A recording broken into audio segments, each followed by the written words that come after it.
We are meeting the name, not the person.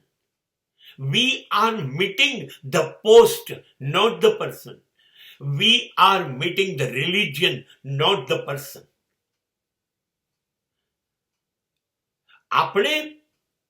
આપણે માણસને તો મળતા જ નથી.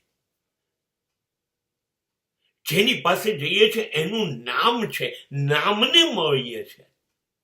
અને એ નામ એટલે માણસ નહીં. એની પાસે જઈએ છે ત્યારે એના ધર્મ, એ બ્રાહ્મણ છે, હિન્દુ છે, મુસ્લિમ છે, પારસી છે, ક્રિશ્ચિયન છે, ધર્મને મળીએ છે, માણસ નહીં.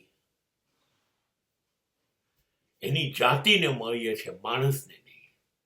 તમે વિચાર કરો, માણસને ક્યારે મળીએ છે? ક્યારે? આપણને ખબર પડે કે એનો ધર્મ નથી ખબર, જાતિ નથી ખબર, એનું નામ નથી ખબર, તો તમે મળશો એને? નહીં. અરે નામ નથી, ધર્મ નથી, જાતિ નથી, તો પણ એની અંદર માણસ જીવે છે કે નહીં? એને ધબકાર છે કે નહીં? એને વિચાર છે કે નહીં? એના શ્વાસ ચાલે છે કે નહીં?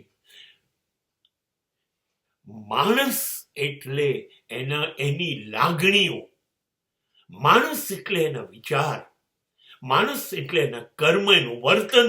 એને મળીએ છીએ કોઈ દિવસ?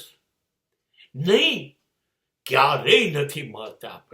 આપણે કોઈ દિવસ માણસને નથી મળતા, નથી ઓળખતા. આપણે નામના આધારે માણસનું મૂલ્યાંકન કરીએ છીએ, ધર્મના આધારે, જાતિના